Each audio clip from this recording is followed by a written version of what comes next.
Daw si Harry Potter ko ba?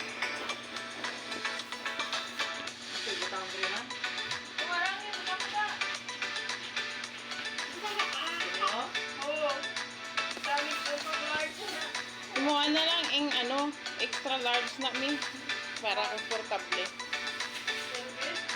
Oo, ika-ila-ilan abi ko baga tapos flowers ko. Magino.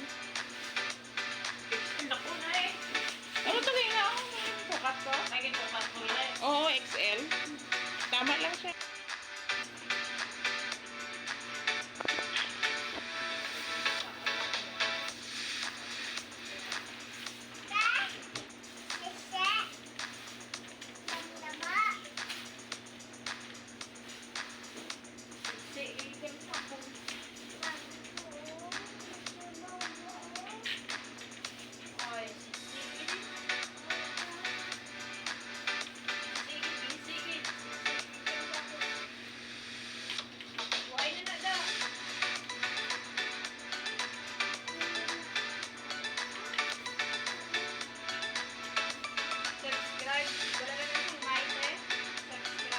Okay na para shortcut.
Hello mga langga! For today's video, voiceover is here. Kung nakikita nyo, madilim yan.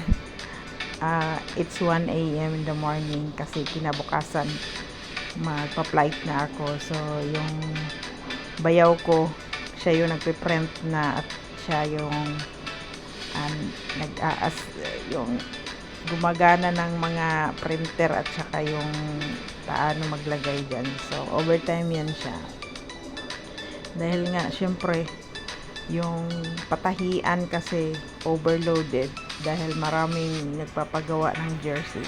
Ngayon, 3 days ago, bago ko napag-isipan na magpagawa ako nito. Kasi dadalhin ko nga. So, may dala akong jersey na isa dito. Binigay ko rin sa mga kaibigan ko. Yun. Ayan. Overnight na ginagawa yung ating jersey. So, late na itong in-upload dahil dami kong ini-edit. busy tayo sa buhay OFW. Kaya siyempre next month pauwi na rin ako ng Pilipinas. Kailangan natin yung mga old video i-upload na. Ngayon talaga binigyan ko siya ng oras para ma-edit yung mga old video. Kaya napapansin yung mga new uploads ko this week dahil mga nasa Pinas pa ako. So soon marami pang video yan. Kaya yan, first time kong nagpagawa ng jersey. So baka pag may pera ako, papagawa ako ulit ng ganito. Pamimigay natin, 'di ba? Souvenir sa ating mga supporter. Sana kung malapit lang kayo, bigyan ko rin kayo.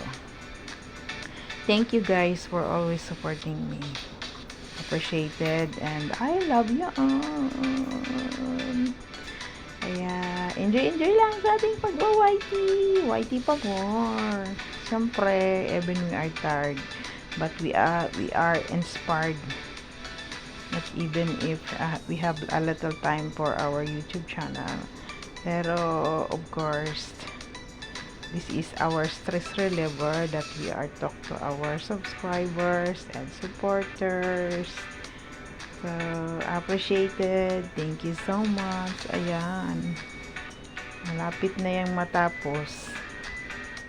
Tagal kasi nagpagawa ako ng halos 6 na items, my short, my long sleeve, at pinagawaan ko na rin si Oking. Shout out Oking Vlogs. So I have souvenir, pinagawaan ko siya ng kanyang Oking Vlogs na jersey without short. Tagal kasi pag nagprint nito, matagal yan, matagal matapos kasi syempre dahan-dahan ang takbo ng printer. Tutuusin, malaking printer yan. Kaya niya mag-print ng almost 300 or 400 a day. Kaso lang minsan, kailangan niya magpahinga para napapagod din. Kahit nga mga machine napapagod din. Kahit nga tayo napapagod din. Pahinga muna. At least restart ulit. Ganyan lang ang buhay. Pahinga. Rest little bit and work hard, diba? Voice over pa mo. Ang saya-saya. Wali, marunong naman ako. Ito na yung brother ko. Siya na yung nagtatahi dyan. Tuwang-tuwa siya.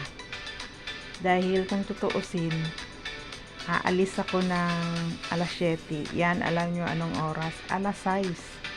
Pinuntahan ko pa talaga doon sa patahian kasi hindi pa nga natahi. Oh. Rush up. Tawang-tawa siya.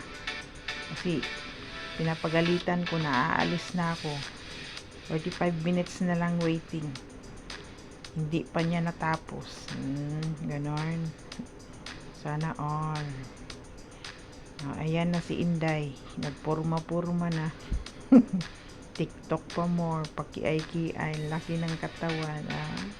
Siyempre, iba yung buhok natin dyan. Ayun, laki ng tiyan.